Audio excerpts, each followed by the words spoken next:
Lorena Ruiz Vázquez, muchísimas gracias por aceptar la entrevista, muchísimas gracias por conectarse con nosotros en esta segunda temporada de Más Allá de lo que Vemos. Es un gusto compartir con usted este rato tan agradable y bienvenida al programa de Más Allá de lo que Vemos. No, Ixel, yo a ti te agradezco muchísimo por la invitación y bueno, pues como por esta, y elogio mucho pues como la labor que vienen haciendo con el programa y con los contenidos que están generando que me parecen maravillosos. Hace poquito yo le decía a uno de mis compañeros, a uno de mis amigos, yo le digo, ay no, están muy mal de invitados. pero bueno, aquí estaremos pues como para dar a conocer un poquito de lo que yo conozco, de lo que he aprendido y bueno, de todas maneras, muchísimas gracias por la invitación. Gracias a usted por abrirnos el espacio de poder contarnos un poco realmente de la labor que usted desarrolla, debido a que es una apasionada estudiante, digamos que de la palabra género en sí y todo lo que conlleva esa palabra, ¿correcto? Claro que sí. Eh, a ver, yo soy comunicadora y relacionista corporativa con estudios en género. Y también en otras disciplinas y ciencias, sobre todo comunitarias y populares, sobre todo la organización popular y comunitaria. Desde hace muchos años, tengo alrededor de 10 años muy concentrada y creo que también muy juiciosa y disciplinada estudiando los temas de género, pero también tengo un recorrido laboral, un recorrido académico, también porque fui docente, fui investigadora en universidades sobre también temas de género y como te digo, también de la comunicación popular y comunitaria desde escenarios territoriales específicos. ¿Qué te digo? He trabajado con instituciones, por ejemplo, como la Secretaría de las Mujeres de la Gobernación de Antioquia, en donde pues recorrí el territorio hablando y dialogando con las mujeres, con las organizaciones de mujeres, con las autoridades de género, así se les llama a los que son las secretarias en los municipios, en los 125 municipios del departamento. Bueno, excluíamos a Medellín porque pues Medellín por sí solo tiene una infraestructura institucional muy amplia, entonces ellos solitos se van, pero entonces como Secretaría de Mujeres de Antioquia recorríamos los escenarios, recorríamos el territorio para brindar diferentes procesos e instalar diferentes procesos en los municipios, ¿cierto? Y con aquellas mujeres que también lo requerían. También trabajé con la alcaldía de Bello, también liderando procesos importantes en la dirección de mujeres del municipio de Bello, el segundo municipio más grande del departamento después de Medellín, que específicamente pertenece a la Secretaría de Inclusión y Participación Social. Pertenezco desde hace 6 años también a la Red Colombiana de Periodistas con Visión de Género. Es una red que lleva 15 años.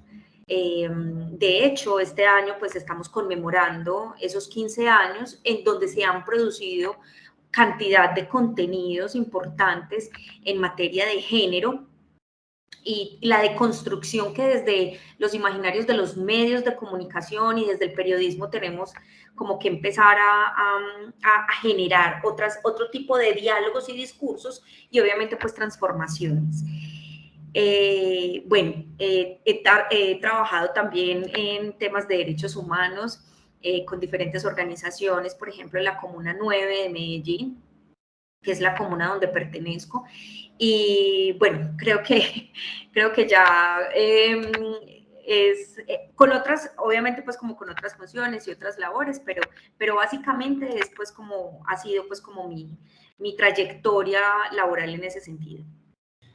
Teniendo claro que la palabra género para muchas personas es todavía en estos tiempos la palabra género para muchas personas es un poco como confusa, como compleja, o digamos que personas que no tienen el nivel de información como para poder ubicarla muy bien, ¿cierto? Y sabemos pues de que ahorita en estos tiempos hay también incluso una separación muy grande con toda esta fuerza que ha ido tomando, por ejemplo, la mujer o el movimiento femenino en la ciudad de Medellín, que se está consolidando por lo menos un poco más, con todo este revuelo político que hay, por lo menos ahorita en Colombia.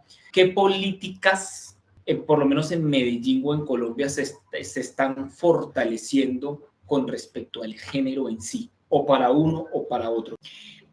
Bueno, mira, primero lo que tenemos que decir es que el género es una construcción de muchos sentidos y de muchos enfoques. De pronto la gente confunde la terminología y por tanto confunde esas marcaciones y acciones específicas de las manifestaciones del género. Entonces, simplemente para que ya ahondemos en la pregunta que me hace Ixel, voy a clarificar esos conceptos. Identidad de género es una construcción social, en donde te enmarcan a ti entre lo femenino y lo masculino, ¿cierto? Identidad sexual es otro de los conceptos que hay que manejar y que no tiene que ver con la identidad de género, ¿cierto?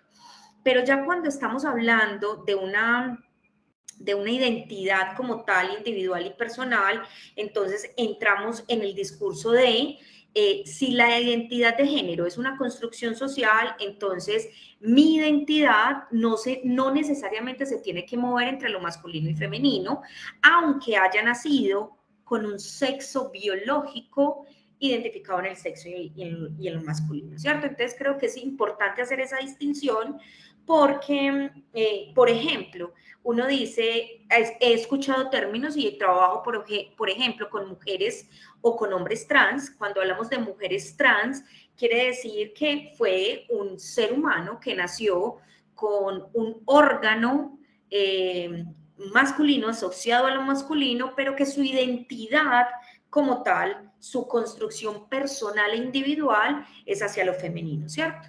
Y que finalmente su identidad sexual es hacia las mujeres.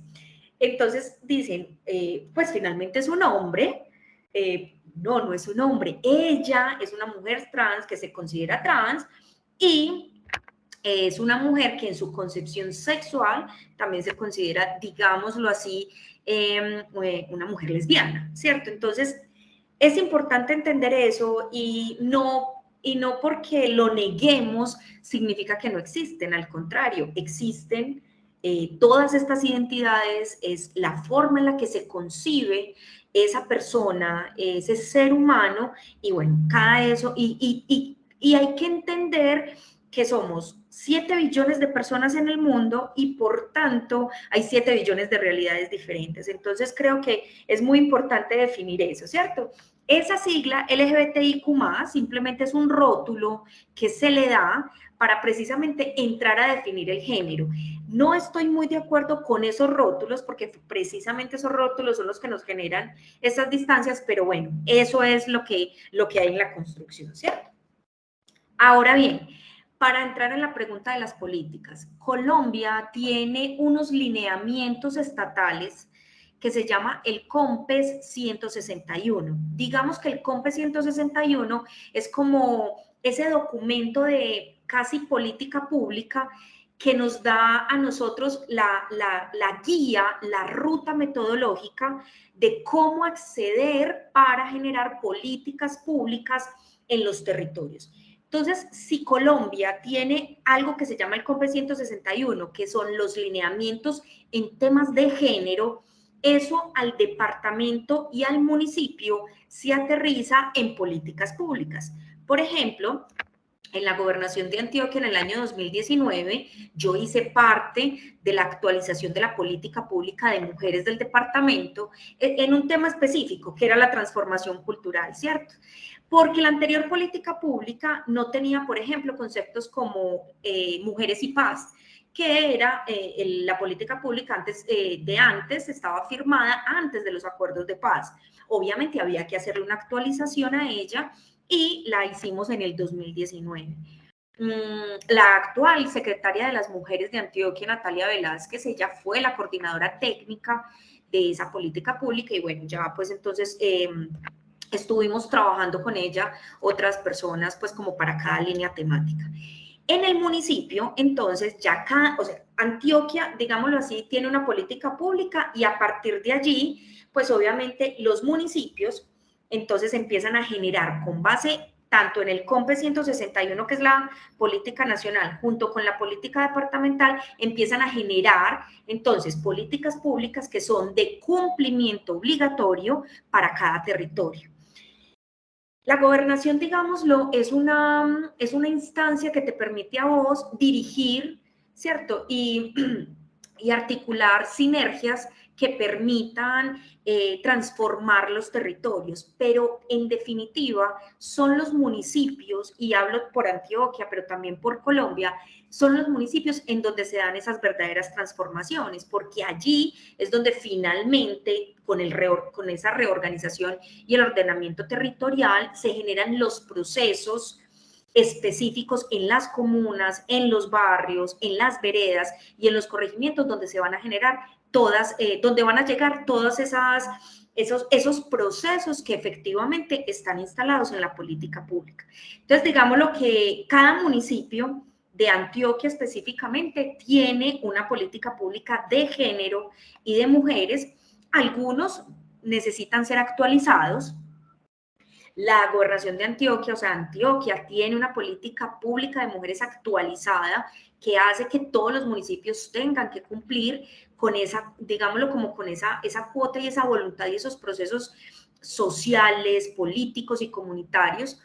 Y de ahí, esa política pública tiene también que aterrizarse en algo que se llama el PIO, que es el Plan de Igualdad de Oportunidades, que es el que efectivamente materializa la política pública, ¿cierto? Es decir, es el que dice, vea, entonces, por ejemplo, si la política pública del municipio tiene en sus líneas estratégicas hablar de la seguridad de las mujeres, hablar de la educación de las mujeres, de la participación política de las mujeres, el PIO, el Plan de Igualdad de Oportunidades, debe generar las acciones afirmativas para que efectivamente se cumpla la educación para las mujeres, la participación política de las mujeres y, en fin, todas las líneas estratégicas que se generan. Y aprovecho y le hago una pregunta basándonos en eso. Ya que usted menciona territorio, orden dentro de los territorios, las políticas públicas, la actualización de varias de esas políticas, por ejemplo, con respecto a lo que es la presencia femenina o el trabajo hacia la mujer, todo este orden y toda esta organización y todo este trabajo en los municipios única y exclusivamente se cargan, por ejemplo, las alcaldías y los institutos gubernamentales, o también entra el trabajo que hacen, por ejemplo, los líderes sociales de cada territorio en Colombia. Mira, Excel, el Estado como tal tiene que cumplir, el Estado, llámese Estado nacional, departamental o municipal, tiene que cumplir con una normativa.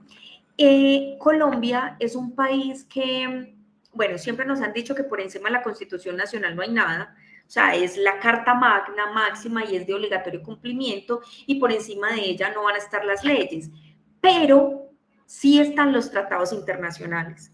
Es decir, por encima de la Constitución Nacional colombiana están los tratados internacionales, y Colombia los firma todos.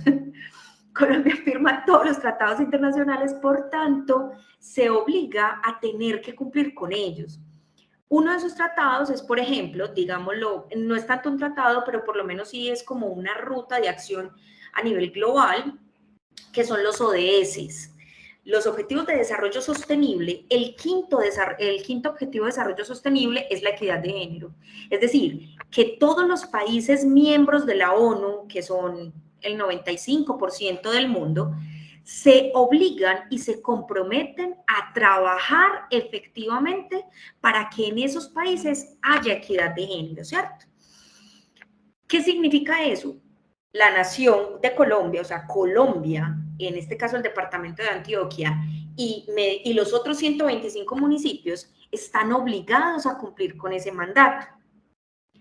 ¿Eso qué significa? Que tenemos que incorporar acciones afirmativas en todo el territorio para que la equidad de género y la igualdad de género, bueno, la ONU habla de igualdad más que equidad, para que la igualdad de género sea real y efectiva. Es decir, que las mujeres y los hombres tengan los mismos derechos en igualdad de condiciones.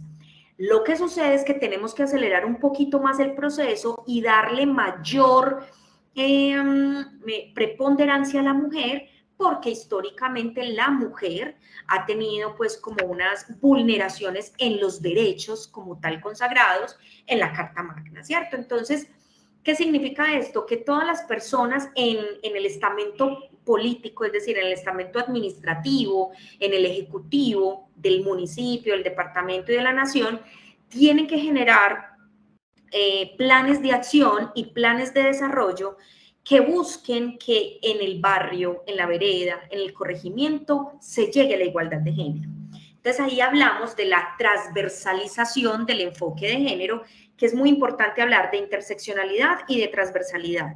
La interseccionalidad, voy a explicar la transversalidad. La transversalidad es llegar a todas las instancias, tanto en lo público como en lo privado, como en lo comunitario. Cuando hablamos de interseccionalidad, voy a poner un caso. Las mujeres históricamente se nos han vulnerado derechos. Pero si hablamos, por ejemplo, de mujeres negras o afrodescendientes, como quiera llamarlo, ellas hay que nombrarlas, algunas se nombran como negras, otras se nombran como afrodescendientes, no importa. O sea, las mujeres afrodescendientes sí que han sido vulneradas, ¿cierto? Entonces, si hablamos de interseccionalidad, quiere decir, en todos los escenarios en los que se pueda mover una mujer, tratar de mitigar y de avanzar para que esas mujeres puedan llegar a espacios donde sean mucho más favorable el vivir sus derechos. Por ejemplo, la mujer negra es doblemente vulnerada. Entonces, ¿por qué? Porque es negra y somos un país, no lo podemos negar, somos un país con unas profundas desigualdades y también todavía hay mucho racismo. Es pobre, si la mujer es negra, primero es mujer, segundo es pobre, negra, y no tiene educación y no puede participar. Hablar de interseccionalidad quiere decir poder abarcar y poder erradicar esos derechos en los que no puede participar en diferentes ámbitos. Entonces, por ejemplo, claro, tenemos que generar acciones afirmativas para que esa mujer negra pueda acceder a la educación, se forme y se potencialice mucho más. Pero también entonces tenemos que generar acciones afirmativas para que esa mujer deje la pobreza, para que esa mujer, pues, hombre, no en situaciones, por ejemplo, de vulneración de derechos, de violencia, etcétera, entonces no se le vulnere los derechos, no sea una mujer desplazada, etcétera.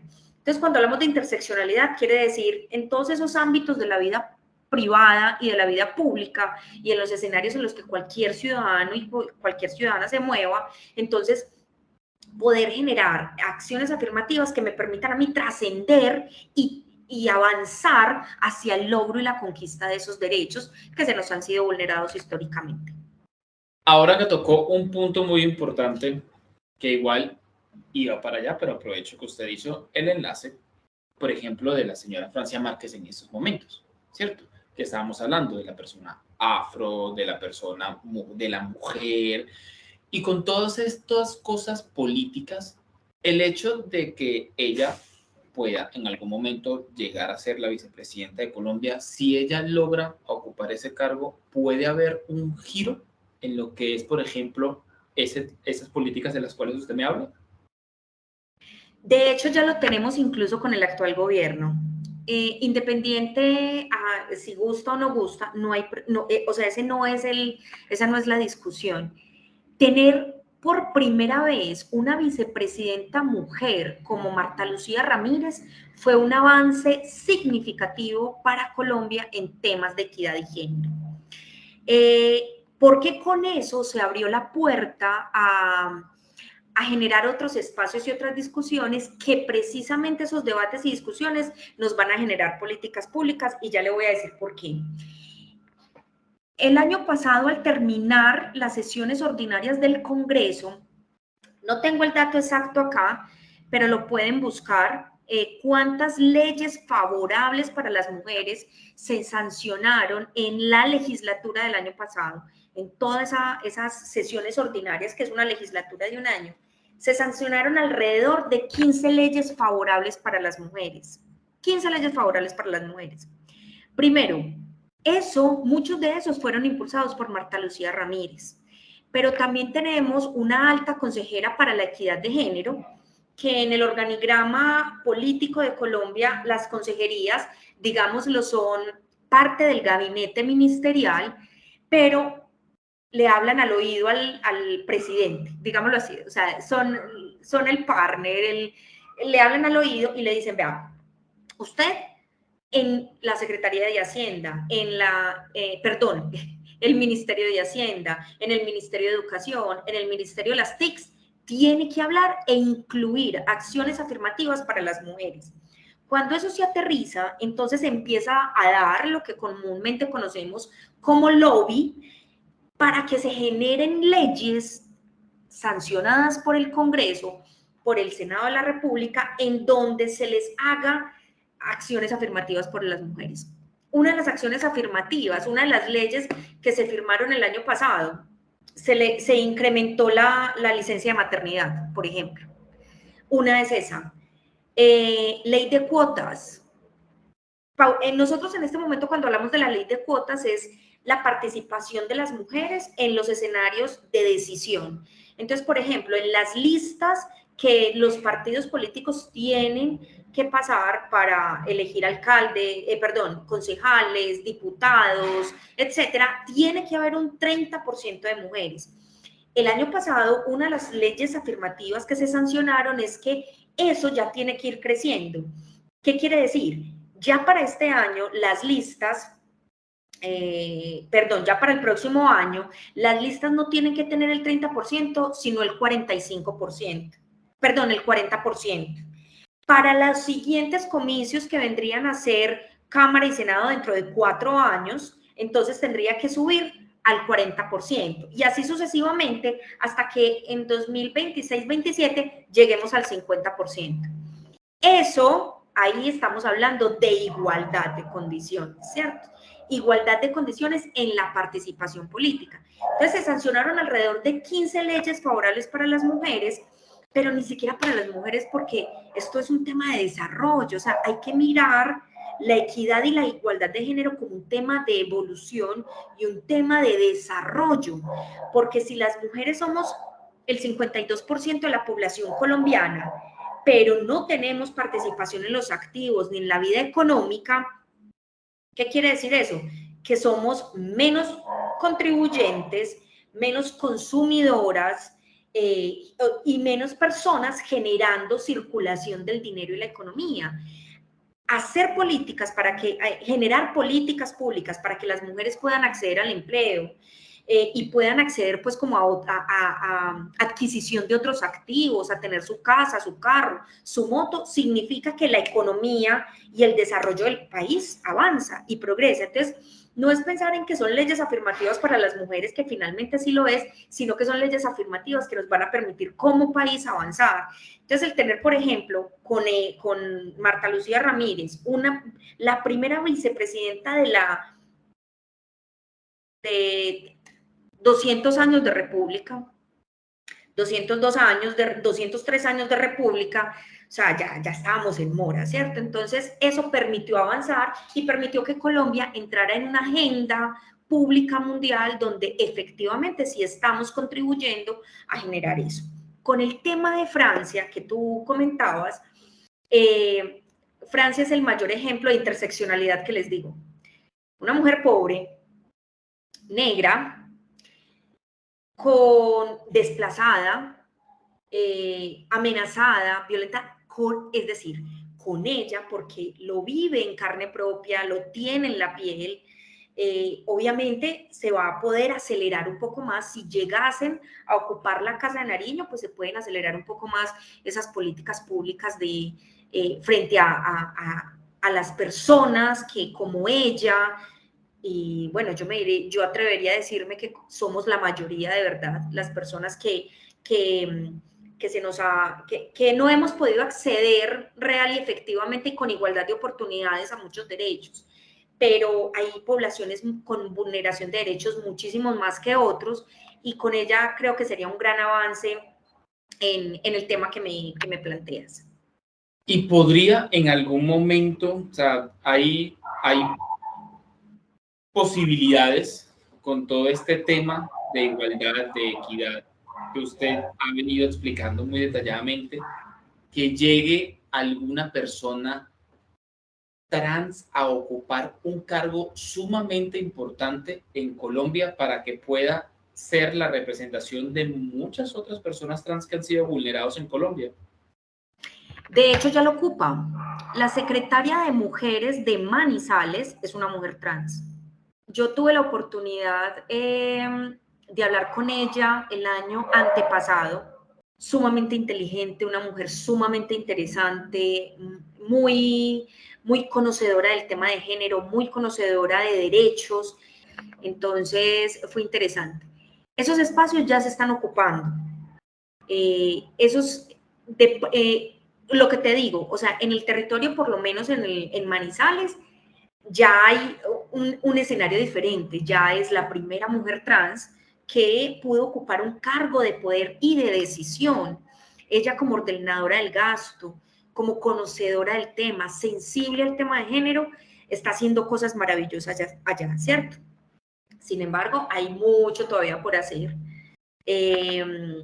Creo que se están, por ejemplo, en la comunidad LGBTIQ, las mujeres trans, los hombres trans están ocupando cada vez más espacios, escenarios, sus voces, sus ideas, sus discursos se están escuchando en muchos más rincones del territorio, y creo que eso es para aplaudir y que como sociedad estamos avanzando, ¿cierto? Importante, porque muchas personas desconocen lo que se hace también en género para el hombre. Mira, a mí muchas veces me han preguntado si existe una secretaría de mujeres, debería existir una secretaría del hombre. Y yo digo, sí, y yo digo, bueno, mira, te voy a explicar por qué no a esas personas que me lo dicen, ¿cierto? Primero porque me lo dicen desde el desconocimiento, y creo que si yo llevo 10 años trabajando en esto y conociendo, o sea, mientras uno más lee y estudia, se da cuenta que uno no conoce nada. Por eso es que yo te decía al principio, Ixel, que yo no era una feminista, sino una machista en rehabilitación. Entonces, creo, cuando me hacen esas preguntas, al principio sí me daba malestar, pero ya entendí que el explicar y hacer pedagogía también es una acción política para que empecemos a entender esas dimensiones, ¿cierto? Entonces, con amor se los digo a todos, con mucho amor les digo a todos, mira, no existe una Secretaría del Hombre porque precisamente el hombre históricamente pues ha tenido todos los privilegios. El hombre históricamente ha tenido mayores posibilidades de realizarse como sujeto, como hombre, como ser humano y como ciudadano. La mujer no. Algunos hombres sí se les han vulnerado sus derechos, es verdad, eso no lo podemos desconocer, pero la proporción, la estadística siempre es hacia la mayoría, ¿cierto? Entonces, la mayoría de las mujeres siempre hemos sido las que más hemos sufrido de esas vulneraciones. Caso concreto, la primera ley favorable que tuvimos las mujeres en Colombia fue en el año 1932. ¿Eso qué quiere decir? Que 110 años, 110, 112 años, después de haberse constituido Colombia como una república independiente, Los hombres gozaban de privilegios, de esos derechos, pero la mujer 112 años después empezamos a gozar de nuestro primer derecho. ¿Cuál fue? Es decir, no llevamos ni 100 años, apenas vamos a cumplir en 2032 100 años de tener el primer derecho como mujeres, de hecho ni como mujeres, sino como sujetas y ciudadanas autónomas y políticas.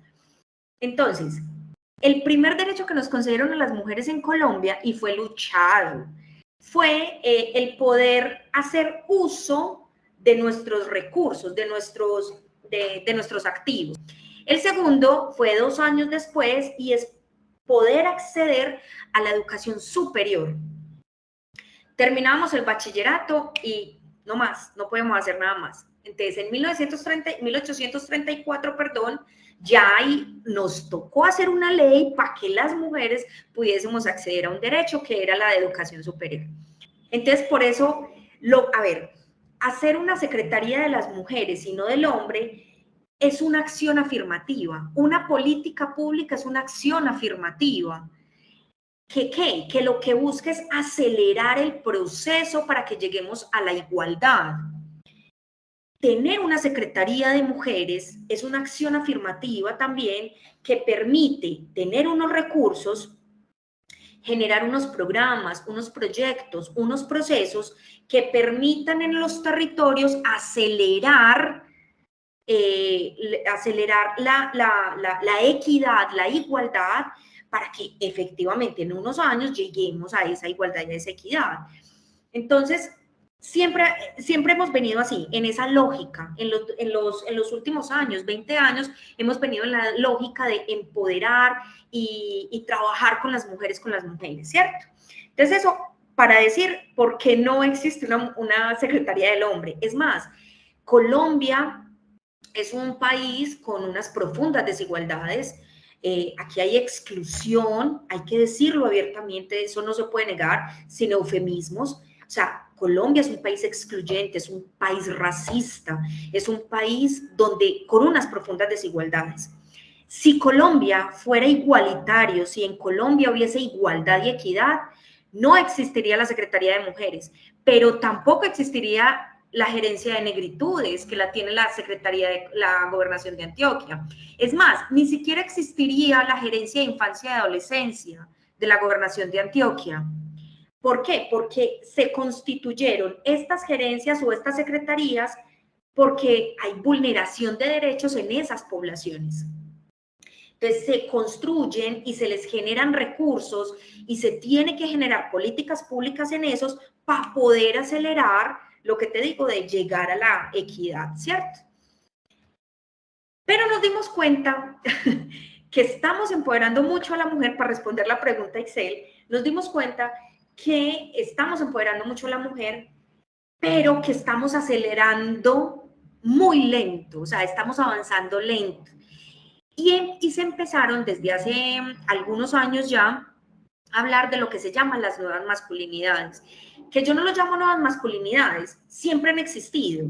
Son otras masculinidades que no son heteronormativas, que no son patriarcales, que solamente lo heteronormativo y patriarcal nos llevaría otra charla, pero son otras masculinidades más reflexivas, más liberadoras. Entonces nos dimos cuenta que en la Secretaría de Mujeres o en la de, ¿cómo se llame? Secretaría, dirección, gerencia, ¿cómo se llame? En cada uno de los municipios se tiene que hablar de programas y proyectos que incluyan e involucren a los hombres. ¿Frente a qué? Frente a cómo se asumen ellos en las relaciones entre hombres y mujeres, cómo se asumen ellos en la relación, por ejemplo, y su accionar en el hogar, en la empresa, en la calle, en el tratamiento y lo que piensan y reflexionan acerca de cómo se concibe en su construcción de mujer. En su construcción de hombre, ¿cierto? Y obvio, las mujeres también tenemos que pensarnos en esa construcción y de construcción de mujer y de hombre. Entonces, los programas de género también tienen que involucrar al hombre, porque si no, no avanzamos. O sea, podemos empoderar mucho a la mujer, pero si el hombre, el niño, el adolescente, el joven no empieza a entender y a dimensionar y a deconstruirse en ese imaginario que tiene de sí mismo como hombre y los roles que por la identidad de género se han asumido, pues entonces es muy poco lo que vamos a poder avanzar y se van a seguir generando las violencias que se generan en la empresa, en la calle, en la casa, en el colegio, en todas partes. Lorena, muchísimas gracias por este tema y esta conversación tan maravillosa y tan educativa que sin falta sabemos que hay que reforzar, sabemos que hay que trabajar para que cada vez haya más dominio de esos términos, para que cada vez haya más educación con respecto al tema y para que cada vez a todos nosotros, porque no nos podemos excluir de ninguna forma, o por lo menos yo siento que no me puedo excluir de ninguno de esos grupos, hace falta que los estudiemos, que los conozcamos y que los interioricemos para que afuera en la calle haya menos problemas. Como siempre le digo a todos los invitados, las puertas de más allá de lo que vemos quedan abiertas para tener este tipo de conversaciones y para llevar estos mensajes a todos los lugares que podamos llevarlos. Muchísimas gracias. No, Ixel, a ti muchísimas gracias de verdad por invitarme. Espero haber tenido la mayor claridad en el tema y bueno, no, yo feliz de otra invitación cuando quieran y bueno, siempre también a la orden con eso poco que sé y que aún estoy tratando de entender. Muchísimas gracias y bueno, los felicito por el espacio, de verdad, y por los contenidos que están generando alrededor de la vida, porque es esto, es la vida. Esos espacios están abiertos para que personas como usted puedan manifestar y puedan de verdad aprovecharlo para que nosotros también estudiemos con todos ustedes, porque si están ahí en calidad de invitado es porque hace falta que se difunda el trabajo que todos ustedes hacen. Muchísimas gracias. Obviamente habrán otros espacios y nos volveremos a conectar para tocar otros temas. Claro que sí, gracias a ti.